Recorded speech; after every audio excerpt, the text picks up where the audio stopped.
welcome to today's webinar, Introduction to DynamoDB. Our presenter today is Rick Houlihan. Rick is the Principal Solutions Architect for NoSQL Database. Today with us, we also have Franklin Lau, AWS Solutions Architect, Johan Lau, Senior Product Manager for NoSQL Database, Padma Malikarjunan, sorry if I pronounced wrong, Senior Technical Account Manager, Clinton Ford, Senior Product Marketing Manager, and Sanjay Matthew, Principal Solutions Architect. They'll engage with you and answer questions while Rick presents. Rick, welcome, and now pass the floor to you. Thank you, Bowen.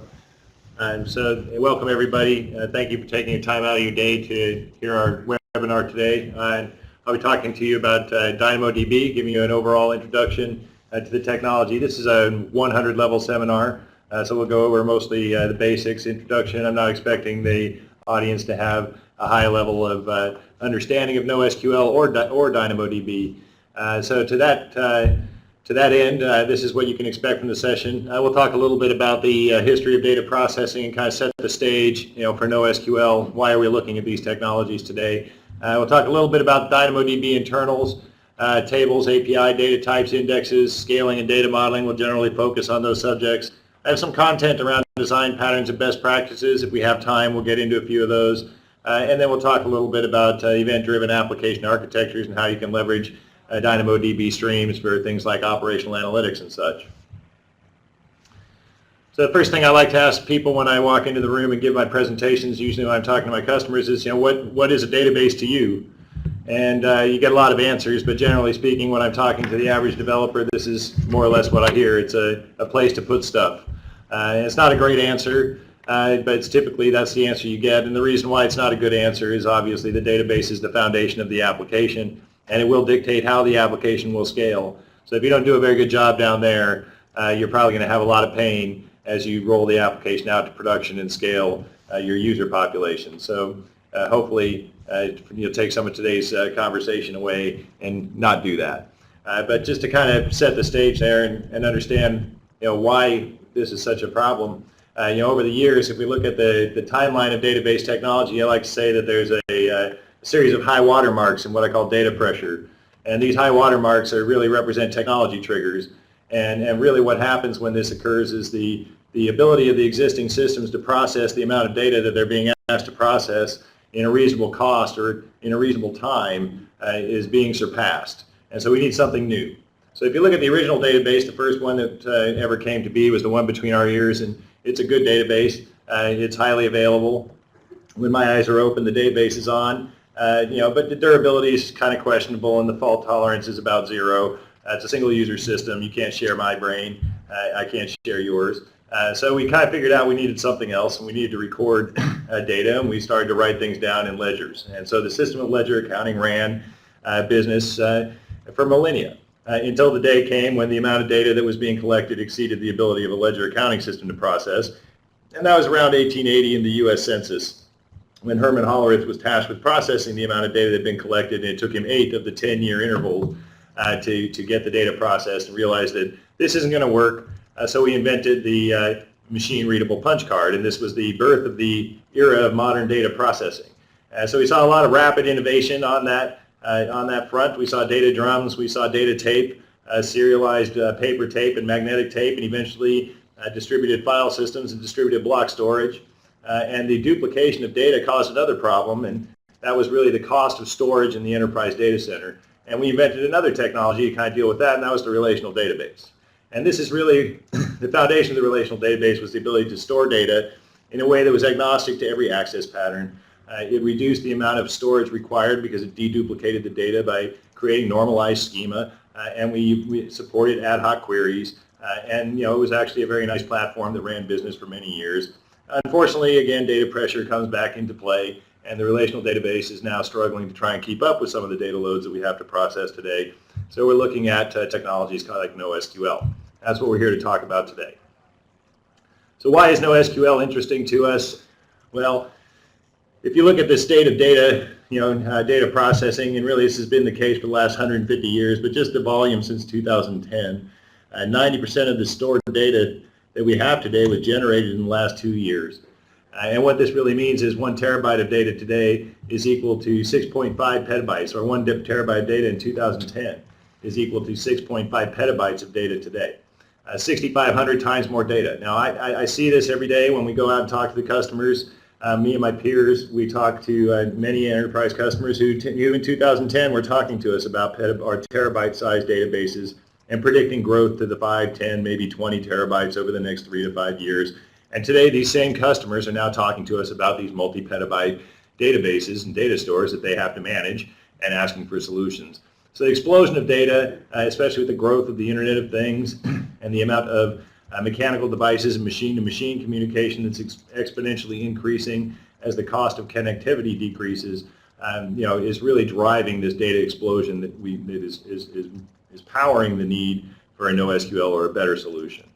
So there's a linear correlation between data pressure and technical innovation, and we've seen this throughout history. There's no reason these trends will not continue over time. So we need to start looking at how to leverage new technologies to solve this data pressure issue that we're experiencing today. So as with all new technologies, there's a growth curve, so to speak, that we go through as we start to learn these new technologies. And we talked about technology triggers. If we look at the curve on the top here, the technology trigger is obviously data pressure. And typically what will happen is customers will get some new technology supposed to solve their problems. They're going to run to this new technology. They're going to roll it out. And then they're going to go through this period of saying, none of this works for me, right? This trough of disillusionment. And why are they experiencing this problem? And it's really because they're trying to use the new tool the same way they used to use the old tool. And they're not getting good results. And why? Because the new tool isn't meant to be used like the old tool. There's different design patterns, different data models that need to be applied. And as we start to learn how to use the new technologies, then we start to see better results. Now, all this correlates to the adoption curve of new technologies, right? In the early days when technologies are emerging, we have innovators running around. Eventually, some people start to figure out how to use it. We get the early adopters. And then when the majority of the market starts to figure out the new technologies, this is when the early majority start to come into play. Now, where is NoSQL today? I would say it's probably just starting to come out of that trough of disillusionment. More and more people today are starting to learn how to use the technology and starting to have good results. So why would I look at NoSQL technology? So if we look at the SQL versus NoSQL kind of feature set, I'd say, SQL, again, designed to optimize the storage requirements for the platform. Back in the day, provisioning of enterprise storage was a never-ending exercise, still is today, and it's very expensive. However, in 30 or 40 years ago, storage was the most expensive resource in the data center. Today, it's CPU. Storage is very cheap. So we have a technology here that we've been using for decades that was really optimized for storage, which is the cheapest resource that we consume today, and we should probably use something that's more optimized for compute. This is where we get into NoSQL, being much more optimized for compute. Now, why is that? SQL is a normalized relational structure. It's fully agnostic to all access patterns. It supports ad hoc queries. This sounds great, but the reality is, if I'm agnostic to any access pattern, I'm optimized for none. If you look on the other side, NoSQL provides what we call denormalized or hierarchical views of data. It produces data the way the application consumes it. It delivers instantiated views. This is what I'm usually searching for when I'm selecting data out of the database, right? I'm joining data, I'm joining tables, I'm creating views. This is how the application consumes the data. If I were to store the data that way, then I would be more efficient, and that's what we do with NoSQL. So SQL scales vertically, get a bigger box if you want to process more data. NoSQL supports partitioning, scale across multiple boxes, scales horizontally. So SQL, I would say, is still good for OLAP workloads, right? If I don't know what questions I need to ask of the data, I go with the SQL database because it supports ad hoc queries. However, OLTP workflows are typically built around a specific access pattern. And in that particular case, NoSQL really shines. It's built for OLTP at scale. So that's kind of the breakdown of the argument of why NoSQL versus SQL. In the end, it's all about aggregations, okay? OLTP apps are all about looking at data in a particular dimension. In social networking, it might be who am I connected to? Who are my friends? What are my messages, right? Document management, who belongs to what? What documents belong to what project? What user? Again, aggregating items by some dimension, right? Process control, same thing. Which events occurred during the execution of which workflow, IT monitoring, data trees. These are all similar types of OLTP workflows that leverage aggregation of data. As a matter of fact, I would argue that all database activity is about an aggregation in some dimension or another. All right, so let's look at NoSQL versus SQL access patterns. In this particular case, we're looking at a relatively simple product catalog. The interesting thing about this particular relational schema is it demonstrates all of the common constructs or relationships that we try to maintain in a normalized data structure. So in this particular example, we have products in a series of categories of products, books, albums, and videos. There's a one-to-one relationship between products and books, products and albums, and products and videos. There's a one-to-many relationship between albums and tracks.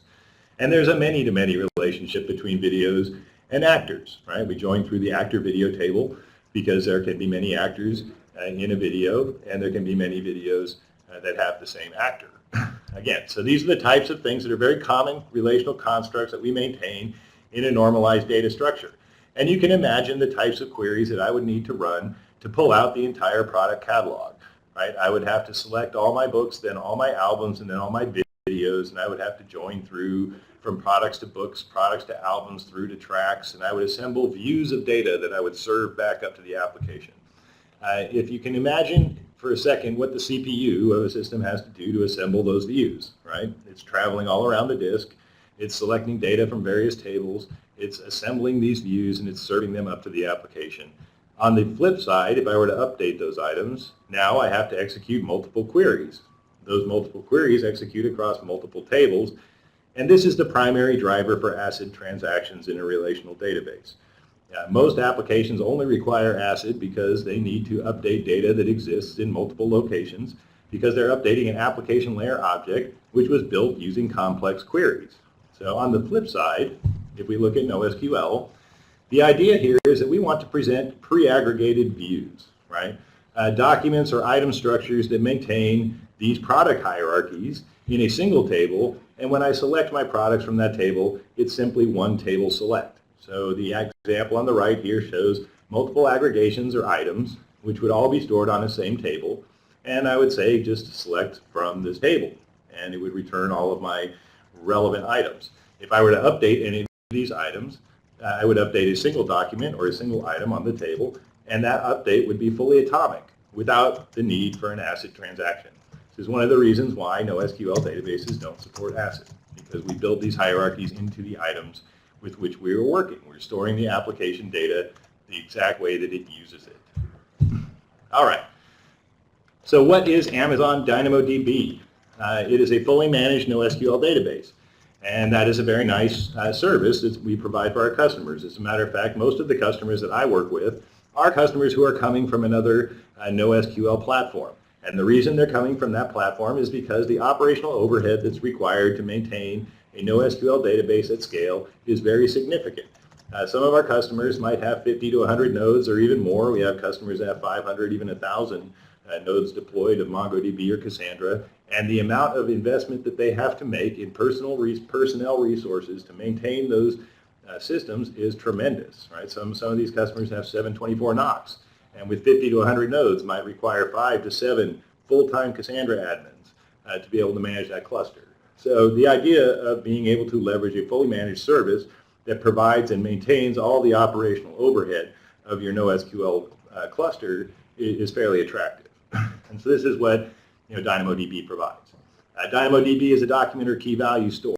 So if you're looking at NoSQL databases, the primary platforms you see are the two flavors that have the most momentum in the market, I'd say, would be document and key value. DynamoDB supports both. We'll talk a little bit about how that is, that we can do that. And it's fast and consistent and scales to any workload. One of the design goals of the system was low single-digit millisecond latency at any scale. And we have customers that push our tables to millions of transactions per second, and they see low single-digit millisecond latency in 99.9% of their requests. So we meet that design goal. Access control is fully integrated into the system. It's fine-grained. You can use IAM roles to restrict your users to which items they can see and which items or which attributes of the items that they have visibility to. So that's all built into the system and integrated with identity and access management. It's a backplane service. And when I talk about backplane services, what I'm meaning is it's a system that's always on. You don't have to deploy DynamoDB. All you have to do is tell us or create a table and you're off and running. What you can do with this is start to leverage that as with other services that AWS provides, which we'll talk about, to provide a serverless infrastructure leveraging these backplane services. It's a new application development model. It's basically event-driven, elastic application infrastructure. And we'll talk a little bit about that. All right, so let's get into the basics, mechanics of DynamoDB. As all databases, excuse me, DynamoDB has tables. With DynamoDB, tables have items, and you can think of those items as rows, analogous to rows in a relational database. But the difference being that the rows in the DynamoDB table, as with all NoSQL databases, do not all have to have the same attributes. Attributes you could consider to be columns. Again, the column structure of a NoSQL database, for all practical purposes, varies from item to item, or could vary from item to item. This is one of the powerful features of NoSQL. Now, with DynamoDB, there is a mandatory key that is provided, or a mandatory attribute that you must provide when you insert the item on the table, and you will define this attribute when you create the table. This is called the partition key. Now, the partition key will uniquely identify the item on the table. It's like a primary key. When I create a table in DynamoDB, if I only specify the partition key, then it must be unique across all items, right? So if I insert an item with the same partition key, it will overwrite the previous item, okay? There's also an optional key with DynamoDB that we can provide called the sort key. When I do this, what I'm doing is creating a composite key. Now the combination of partition and sort define uniqueness on the item level. What does this really do? This means that now the partition key defines a bucket, and the sort key defines the records within that bucket. We use the sort key when we store the items on disk so that the items are actually stored in sorted order based on the value of the sort key. And the significance of this is that it enables us to rapidly retrieve collections of items based on the sort queries that you provide. You can use various range operators when you query the sort key value to restrict the numbers of items that are being returned, but all items returned will have the same partition key. Right? So when I query items on a DynamoDB table, I must have a unique partition key value that I'm looking for, which is in essence the bucket in which I'm querying, right? And then I will query a range condition on the sort key, which will restrict the number of records that are returned from that particular bucket. What this is really doing is creating a one-to-many relationship on the table itself, right? You could think of this as, if I were partitioning by customer, right, I might be sorting on orders, right? That gives me a nice one-to-many relationship built right into the table, customers, orders, right, orders by customer. So there's many tricks we can play with these sort keys to give us various aggregations that are interesting to us. Again, remember, it's all about the aggregations. All right, so the partition key, again, we just said uniquely identifies an item. On a partition table, that is the case. We will take the partition value and we will apply a hash algorithm to that value. That will generate a random value which we will then use to arrange the items, so to speak, across what we call a logical key space. All NoSQL databases will do this in some way, shape, or form. And the reason we do this is so that when we scale the database or partition the database, we will carve up the key space and locate it across multiple nodes, physical devices. Okay, this is how you scale in NoSQL, right? You carve up the data set and you partition it and you create multiple physical devices that can now respond to the queries in parallel.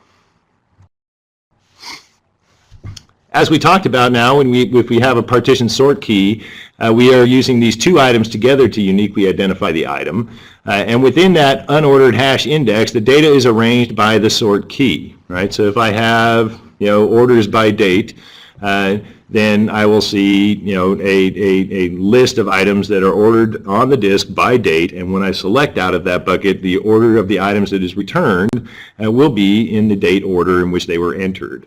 We will do everything we can to co-locate all of the items within a particular partition on the same physical disk. However, we will split the partition space if the partition grows too large. And we'll talk a little bit about some of the scaling mechanics in a couple of charts. Okay, partitions are always three-way replicated in DynamoDB. These conform to availability zones in most regions. We have several regions that have only one or two availability zones, and in those regions there are actually still 3 availability zones for DynamoDB. So if you're familiar with AWS AZs, these are fully isolated data centers you can think of for all practical purposes, even though each AZ is probably more than one data center. But they were isolated on separate floodplains, separate power grids, separate storm track patterns. They're highly unlikely that multiple AZs within a region will fail due to the same event.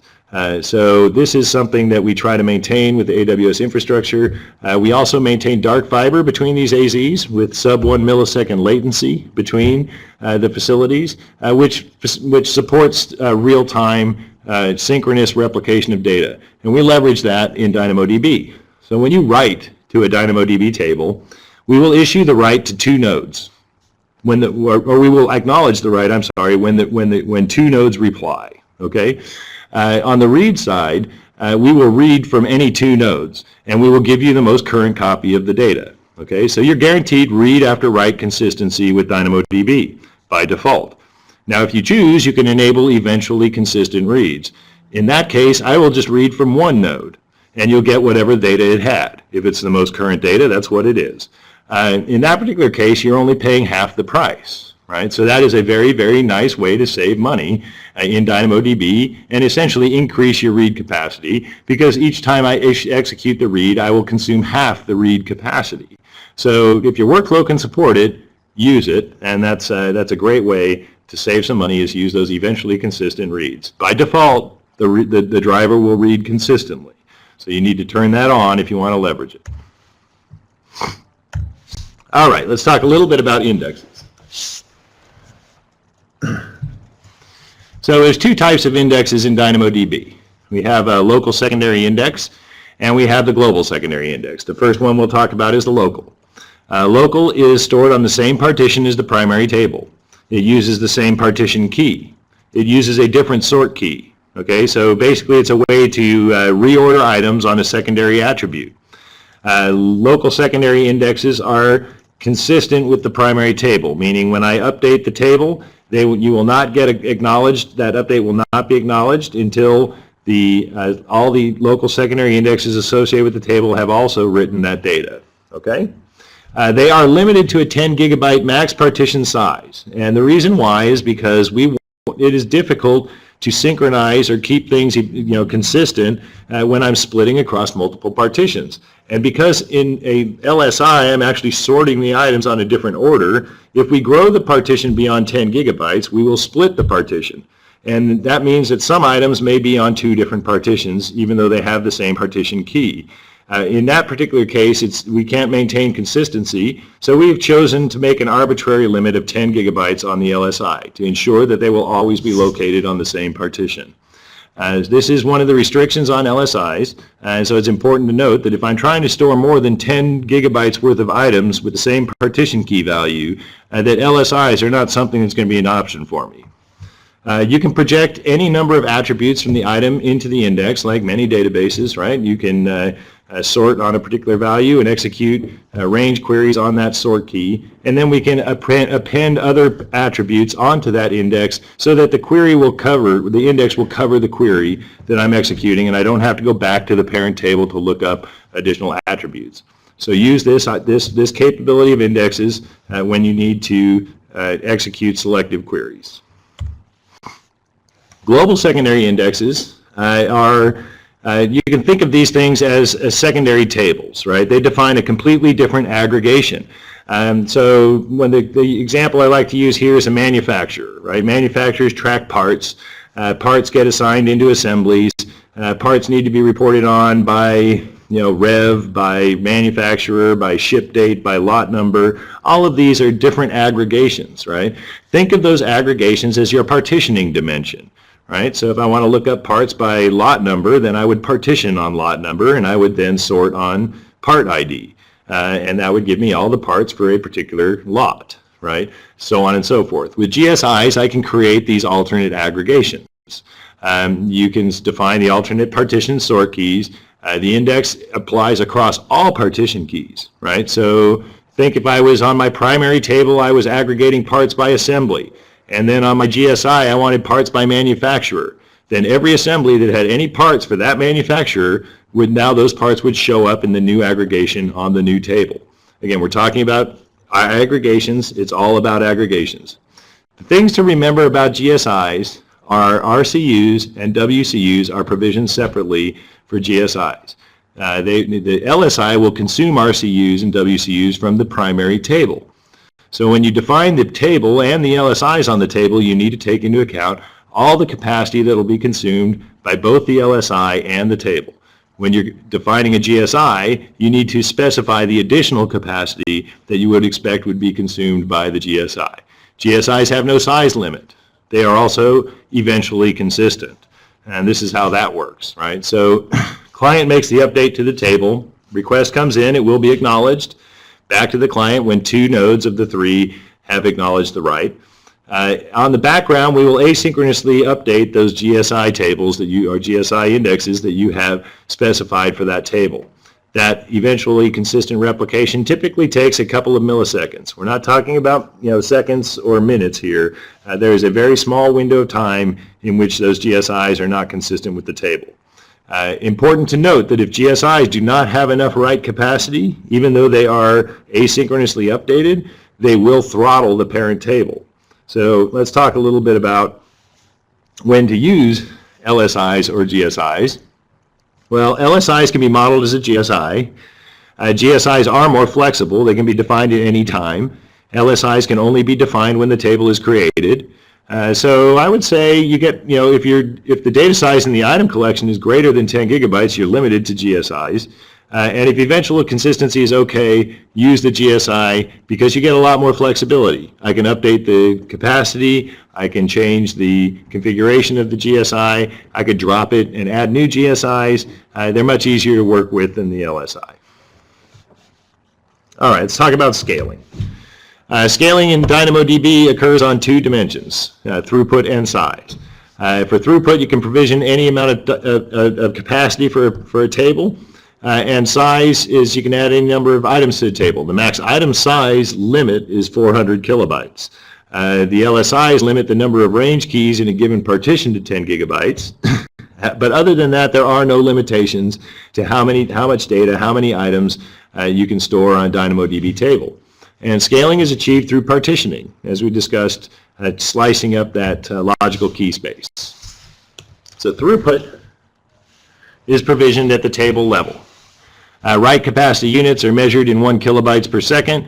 Read capacity units are measured in 4 kilobyte per second requests. RCUs measure those strictly consistent reads by default, and those eventual consistent reads are half cost. I keep bringing that up because it's pretty important. You can save a lot of money by turning on eventual consistent reads. Read and write throughput limits are totally independent of each other. Think of these things as 2 different knobs. If I consume all of my read capacity, I will still have 100% of my write capacity available, and vice versa. No impact on one or the other, depending on how much you're consuming. We get into partitioning math. This is what that looks like, and we'll explain in a minute why this is important. But the idea here is that by capacity, each node is able to give you 3,000 RCUs or 1,000 WCUs, right? Either or some measure of both. So the math works this way. You take your total RCU that you have provisioned, you divide it by 3,000. You add the total WCU that you have provisioned, you divide it by 1,000. Push those 2 numbers together and you round up, and that's how much you need by capacity. By size, it's very straightforward. Size divided by 10 gigabytes. You take the bigger of those 2 numbers, and that's how many nodes you're going to have on your table, right? So for math, looking at a real-world example, let's take a look at what that looks like. We have a table size here of 8 gigabytes. RCUs 5,000, WCUs 500. So So by capacity, we come out with 2.17. By size, I come out with 0.8. I'm going to take the bigger of those two numbers and round up. You're going to end up with 3 partitions on your table. All right, so why is that important? That is important because I will distribute the RCUs and WCUs uniformly across your partitions. That's what DynamoDB does to meet your capacity requirements. So in this particular case, your per partition throughput is 1,666 RCUs and 166 WCUs. If I write faster than 166 WCUs or I read faster than 1,666 RCUs, I may be throttled, right? What does that mean? Your request might get denied, right? Because you're requesting more capacity than you have provisioned. So what causes throttling, right? So if the sustained throughput goes beyond provisioned throughput per partition, right, as we just discussed, that can cause throttling. Non-uniform workloads, right? If I'm hitting a hotkey, if I'm hitting a single partition, I'm inserting a lot of data into this one particular aggregation. I deal with this a lot when I deal with customers. They have batch loads or bulk loads of data that are aggregating either on the primary table or on a GSI on a very big dimension. And when they're bulk loading, what you're really doing is you're nailing all of those inserts to a single partition, and it's causing what we call a hotkey, and those hotkeys will generate throttled requests, right? Mixing hot data with cold data, right? If I let my table grow without bound over time, I have time series data that I accumulate, for the last decade, and I really only care about the last day. Eventually, the table will partition itself so much that the rate limiting on a per partition basis will cause hotkeys. So again, from the example before, if we read faster than 1666, we write faster than 166, there's potential for throttling in the system. And this is what that looks like, right? So this is bad NoSQL, and this is not just DynamoDB that suffers from this disease. This is every NoSQL database, right? MongoDB, Cassandra, Riak, you name it, they all have design patterns and anti-patterns that will produce this particular effect. And this is what we were talking about. If I look on the y-axis here, I'm looking at my number of partitions on my table. My x-axis is time, and I can see that I have one partition here that's literally crying because I've got too much work that's hitting it, right? So in this particular workload, this is what we'd call a hot key, and I would work with the customer to understand how can we get that data to spread out more evenly across your key space. And there is always a way to do that. And if I think we're going to do another more deep dive on design patterns within a couple weeks or a month or so, and if you want to dial into that one, we'll talk a little bit about those design patterns to be able to spread that data out. But if we can do all that, actually to get the most out of DynamoDB, what we really want is to distribute the data as randomly as possible across the key space, and we do that by using a hash key element that has a very large number of distinct values, what we call high cardinality sets, right? Boolean values do not make very good partition keys. But things like UUIDs make excellent partition keys. So we want to get things completely distributed. We also want those values to be requested fairly uniformly and as randomly as possible. So again, this comes down to two dimensions, space. We want that access to be evenly spread across the key space, and this is something that's relatively easy to achieve. And once we understand the shape of the data and the nature of the access pattern. The other dimension, however, is time, and time is not something that's so easy to adjust, right? Users come when they come, the work is there when it's there, and it's not when it's not. So there's various design patterns to deal with high velocity data on DynamoDB. If we can accomplish all of that, then we get a much better picture when we go look at what we call the heat map. And we can see here that this is a much happier table. The access is more evenly distributed. We have some various pressure points coming every here and there, but nothing that's really throttling. This is a much better design on that table. All right, so let's talk a little bit about some of the basic data modeling. We talked earlier about those one-to-one, one-to-many, and many relationships that we like to maintain within a relational database. And here's how we maintain those relationships in DynamoDB. So, for this example, let's take a look at the, if I were to go down to the DMV and get my driver's license, they're going to want my social security number, and they might have a table there that has, data based on social security number that they'll look up. It has all my attributes, whatever. I give them all that information. They plug it into the database. Then they give me a license. I get pulled over by the trooper, he's going to want my license. And he's going to want to pull up all my data as well. And the way to maintain that relationship in DynamoDB is to have a primary table, a users table, which is partitioned on social security number. It's a unique ID that we all have. That's actually a very nice ID because it spreads all the records nice and evenly across the key space. And I put all my attributes in there, including my license number. And then I'll create a GSI on that table, and I will partition it on the license number and project the additional attributes in there that I need, that the officer might need to see when he pulls me over. This way the DMV system can look me up by social security number when I go to register, and the officer can then look me up by my license ID when he pulls me over. I don't get pulled over a lot, but every now and then it happens. All right, one-to-many relationships. This is what we talked about, this kind of partition sort key structure, and this is one of the nice things about databases like DynamoDB, Cassandra, and such, is that you can build these one-to-many relationships right into the key structure using that partition sort. So in this particular example, we're looking for a given device, it's kind of the IoT example, given device, find all the readings between a particular time frame, and in this particular case, it's very straightforward. I create a device measurements table, it's partitioned on device ID, it's sorted on the timestamp.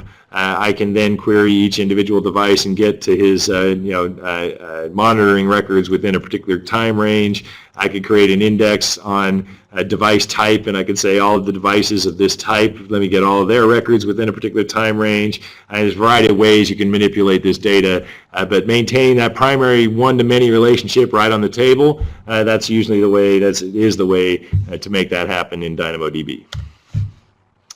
Now, many-to-many relationships, these are the ones where, if you remember on our schema, we had the videos and actors and the mapping table between them. In DynamoDB, you can, for this example, let's talk about online games. User plays games. We want to know all the users, all the games a user plays. We also want to know all the users that play a game. In this particular example, we have a user games table. It's partitioned on the user ID. It's sorted on the game ID. I want to get all the games that Fred plays. I query the Fred partition. It gives me all his games. The flip side, I create a GSI, it's game users, I'm partitioned on game, and I'm sorted on user. If I want to get all the users that play BF4, I'll query for that game, and it gives me all the BF4 players. All right, so a nice way to be able to maintain those many-to-many relationships without having to join through multiple constructs to be able to produce a result set. Right? I'm just going to query one side or the other of the relationship that I'm mapping using a table and a GSI. Okay? Next thing we'll talk about real quick, and I think I'm going to have to wrap it up here, is the hierarchical data. And hierarchical data is really about tiered relational data structures. If you think about how applications use data, right, how OLTP applications use data, it's mostly hierarchical, right? It supports entity-driven workflows, and currently they spread that data across tables. This is a kind of schema that we were looking at earlier, right, our product catalog. Requires a lot of complex queries to build those result sets and views. And so we'd rather not do this, right? So how do I store this type of data in a database like DynamoDB? And really, again, we got to get down to the design principle for NoSQL. It's one table, one app, right? We don't want more than one table per app. So here's how I might do that in DynamoDB. And I would use a composite key to define this hierarchy, a composite sort key. Really, the composite sort key gives me a document path. And what I'm doing is parsing a hierarchy of items, and I'm writing out those item attributes at every single level of the hierarchy, and I'm using the partition key or the sort key to define what that hierarchy looks like. So let's take a look at this table. We've got books, right? Books is product ID 1. That's a one-to-one relationship that we had on the table. It's just one item. The albums, that was our one-to-many, right? And so here we've got an album ID, and we have the album ID concatenated with track IDs to give us the records that are associated with a particular album, which has a product ID of 2. And in product ID 3 is movies. Now movies gives us the same kind of construct as we had for albums, right? And you'll notice that the actors are actually going to end up being duplicated across multiple movies. This is one of the things that you deal with NoSQL. Right? You want to get into, if you want to optimize your data for scale, it requires some duplication of that data. Now, that's okay in this particular case because, as we can see, those actor records all have different characters, and so we're really only duplicating the name and maybe the actor's image, URL. But overall, it's not uncommon to see a lot of duplicated data on NoSQL tables. All this really means is that when I change those data records, I'm going to have to update either update all the records that exist or make a choice whether or not I want to save the historical values of what those records were at the time that they were inserted. So use cases for both. So that's one way that you can store those hierarchical structures. You store them as items on the table.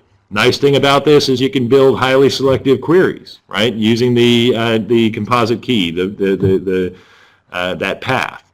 You can index any attribute on this table, right? If I want to get all the products that have a particular genre, right? Anything that has a genre is going to show up, right? So that cuts across all products. So these are nice constructs that you can use when maintaining those hierarchies as collections of items on the table. The other way to go about it is to actually maintain those documents as JSON, right? Maintain those hierarchies as JSON documents. We support JSON. It's a first-class citizen as a data type in DynamoDB.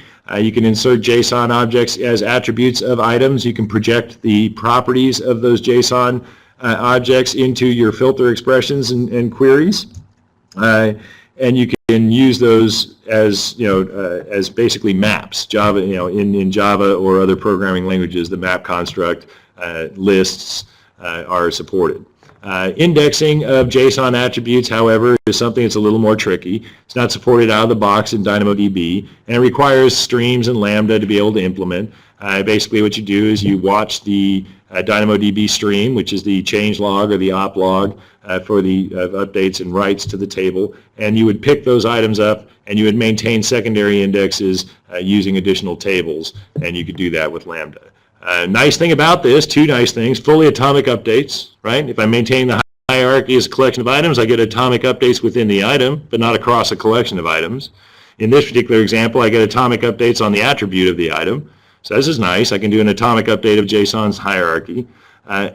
And it also saves a little bit of write capacity if I'm dealing with small JSON. Right? So I have a deep hierarchical structure, the attributes of which are relatively small. I'm going to be paying at least one WCU to insert those items, each one of those items of the hierarchy. If I collapse the collection into a single attribute, then maybe I'm going to save a lot of WCU. So it's a use case choice, right? How do I want to access the data? How do I want to use the data? What's the most cost-effective way to store the data? Basically, you get a lot of options with Dynamo. All right, some of the scenarios and best practices for Dynamo, things that we see commonly: time series data, messaging, online voting, product catalog implementations, gaming, IoT, you name it. There's not an application out there that doesn't work on NoSQL. I hear a lot about how, with no ACID we can't do financial. The reality is financial applications use multi-phase commit design patterns. They don't use ACID transactions because typically they operate across multiple physical systems, and they, which break the transaction boundaries. I also need visibility into account balances while someone's clearing my check. So that kind of argument isn't really a valid one. Typically where I see ACID is mostly, like I said earlier in the presentation, if I'm updating application layer objects that store data on multiple tables, I want to make sure that no other process can build those objects or rebuild or read those objects while they're partially updated. I might use an ACID transaction. Actually, I must use an ACID transaction.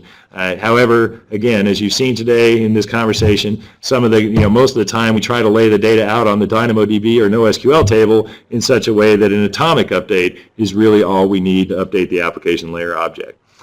So we'll talk a little bit about DynamoDB Streams, and then I think that's about it.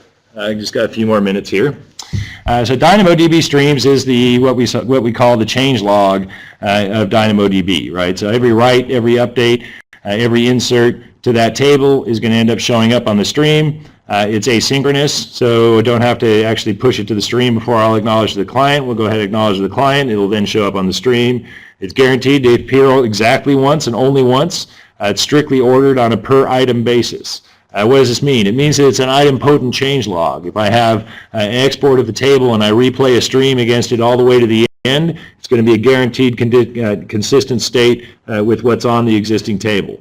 Highly durable. 24 hours the items will live before they fall off the end of the stream. They can be read multiple times during that period. Sub 1 second latency between the item hitting the table and the item appearing on the stream. and basically it's built to scale with the table. So you don't have to actually size the stream, you don't have to deploy the stream, we take care of all that for you. What types of views of data can I get off the stream?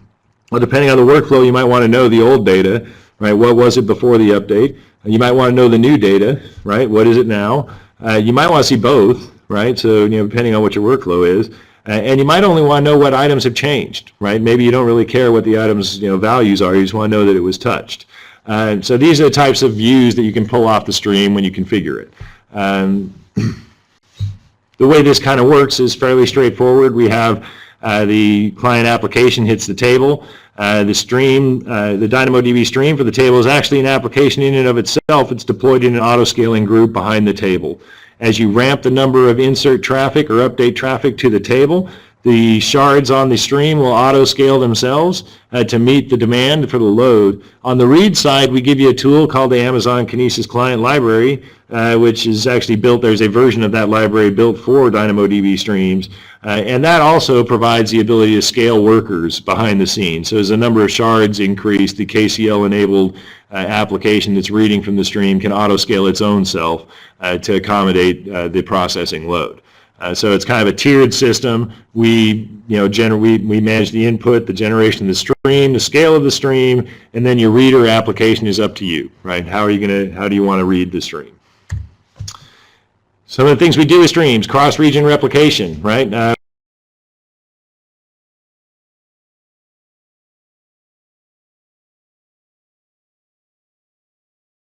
We have a cross-region replication library and a console application, bidirectional replication, but it's up to you to manage the conflict resolution if I were to see a master-master write operation occur on the same items, right? So relatively easy to do if I'm doing insert-only traffic on both sides, but it is up to you to deal with catching those conflicts if you were to choose to enable master-master and you were to allow write access to both tables, items that live on both tables.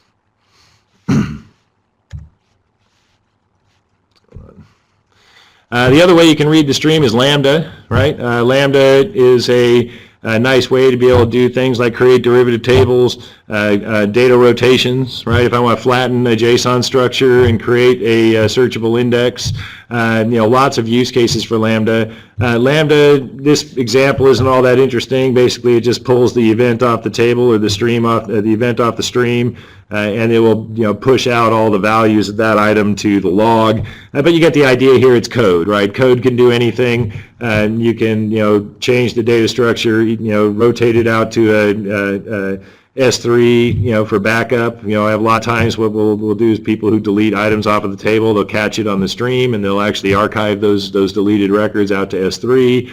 A variety of use cases for streams and Lambda. One of the things we do obviously is triggers. We use DynamoDB or Lambda functions as triggers, or streams as a trigger for Lambda functions. And maintain those derivative tables. Update cache is another use case for Lambda. If we have Elasticache or we have Elasticsearch, maintain indexes across partitions by using Lambda, and notify external systems. Oftentimes you just need to push the data out to a system of record someplace else. Lambda is a great tool to be able to do that. So, general ideas: analytics, use DynamoDB Streams, replication. You do in-memory aggregations, stream processing, and it's really useful when you want to perform that type of real-time aggregation and analytics. All right, so just a couple more things and we're going to be done here. Kind of reference architecture for DynamoDB. I guess you'd say it's really more of a kind of map of AWS services.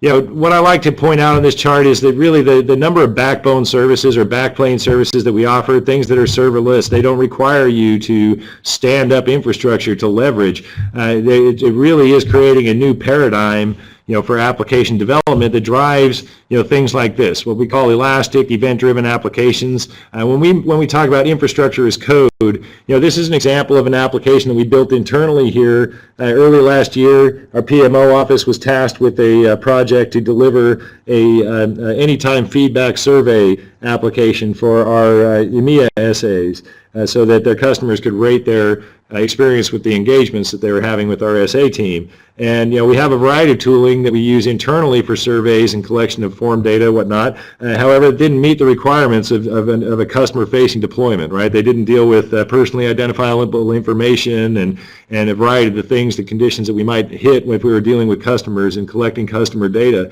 So we actually, we're tasked with building a new app. And the development team came back with we gave them the requirements. They came back with 17 weeks of developer time, 12 and a half weeks of PM time to deliver a RDS-backed application service with some dedicated VM infrastructure. It sounds like a lot, but like any enterprises, AWS has quite a bit of overhead that we have to maintain to deploy new services. So they came to the SA team, they looked at us, so we have a better solution. We just recently released Lambda API Gateway, so we thought, hey, let's try building this, and so we did. We built this in about 30 hours of time, and it's basically a serverless web application infrastructure, JavaScript, HTML served up from an S3 bucket. Ajax calls off the form into an API gateway, which hits a Lambda function, which acts as the application server, triages the data, pushes the PII data out to an S3 encrypted bucket, and it pushes the searchable metadata up in DynamoDB, sends a notification out to the manager. Again, we did this in 30 hours versus 17 weeks of developer time, and it's really demonstrating that the whole paradigm is shifting in cloud, right? What was new, a year ago, 2 years ago, is now old, right? The idea of deploying virtual machines on demand, well, that's interesting, but how about being able to deploy applications that scale to any size, that you build for less than the cost of your lunch and that you maintain for pennies a month? And that's what this is really all about. So that's what I have to say. Today, I appreciate you guys taking your time to listen to me talk a little bit about DynamoDB. I hope you got something worthwhile out of here. So with two separate subjects I kind of look at. One is kind of role-based access control, I guess, or the ability to restrict users and what they can read and what they can see. Now that is all included, integrated with DynamoDB as part of, integrated with the IAM, AWS IAM, or Identity Access Management. So you can define IAM roles for users who are accessing the data on your DynamoDB tables and restrict which items they have access to. And not only that, but you can also restrict which attributes of the items that they actually have access to. So users with a particular role might read a record and they might see a whole bunch of details related to a particular item that other users just don't have access to, and so that's all built into the system. As far as encryption goes, we have a client-side encryption library. Right now there is no support for server-side encryption in DynamoDB, but we do provide a client-side encryption library that allows you to encrypt the data on the way in.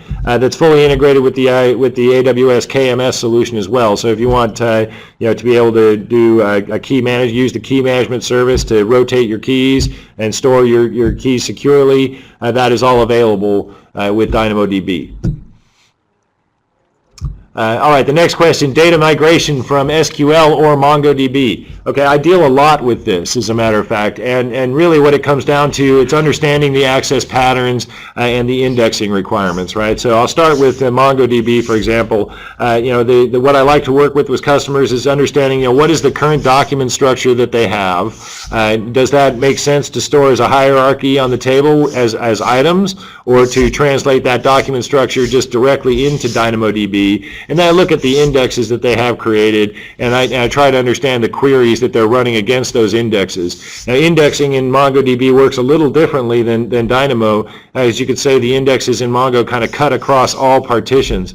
So there's some things that we might need to do to massage the data a little bit to make it a clean migration that won't generate hotkeys. And those things include some of the advanced design patterns we didn't really talk about today, things like manual right sharding, adding a random value to the end of a particular attribute to create a number of buckets, right, an arbitrary number of buckets, and then scatter gathering the results on the back end. We didn't talk a lot about DynamoDB scalability, but one thing to know about Dynamo is it does scale linearly across across threads, right? You can't break the DynamoDB API. So the single thread performance may not be all that great, but if you want to increase your throughput on DynamoDB, you're going to see linear scale as you add into the number, n number of threads to the process. So a lot of the workflows of Dynamo, when you talk about scale, and it's actually kind of same with a lot of NoSQL databases, is to try and spread the load out, right?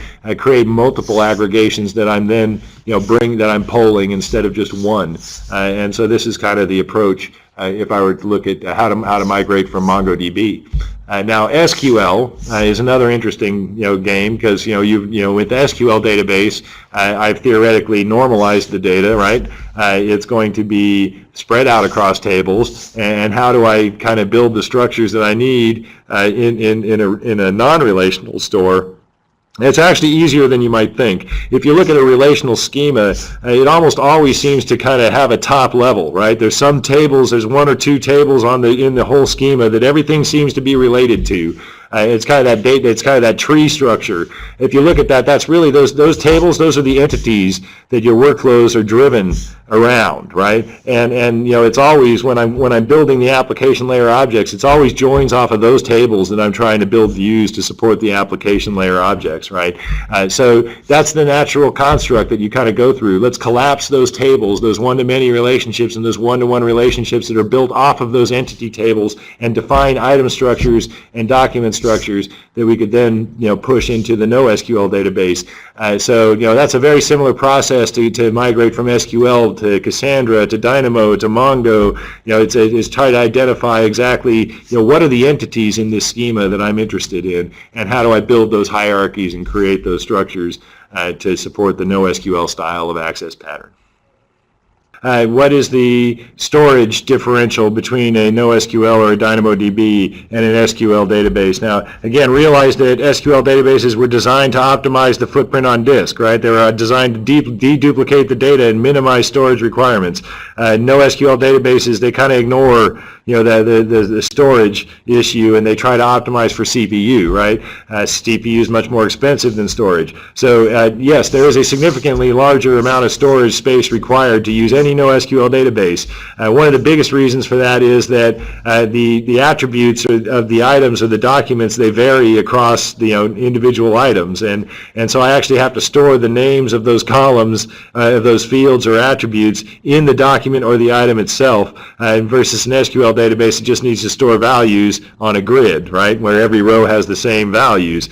So there's a lot of overhead there. One of the ways to reduce that overhead is use short attribute names, right? This is a very common technique across all NoSQL platforms, right? Don't use very long descriptive attribute names. Think about, these are big long strings, and I'm storing these things on every item in every document that I insert onto the table. So use very short one or two letter strings that describe your attributes, right? That reduces the footprint on disk. Again, we can, there's always going to be some duplication in NoSQL. It's the nature of the business, especially when you're dealing with these one-to-many, or many-to-many relationships. That's where duplication starts to creep into the table in a big way. But, you try to minimize that to the extent that you can by duplicating only the attributes, like, in the example of movies and actors. Don't duplicate the actors' detail information. Just duplicate the information that you need to support the application view, right? So if I'm looking at Rotten Tomatoes or whatever, and I pull up the record for the primary view there, it's going to give me a summary of the movie. It'll tell me who the actors are. It might tell me a little bit about having maybe a small summary of each actor, but it's not going to have the whole bio, right? So that's the idea there. Try to minimize the data that you have to duplicate, support the application's workflow. You're always going to get some of that, and there's going to be a little bit more storage required for NoSQL. It's the nature of the beast. Great. Thank you, Rick. So that will be the end of today's webinar. I'd like to extend a special thank you to Rick, and also Franklin, Johan, Padma, Clinton, Sanjeev for engaging with our audience throughout today's presentation.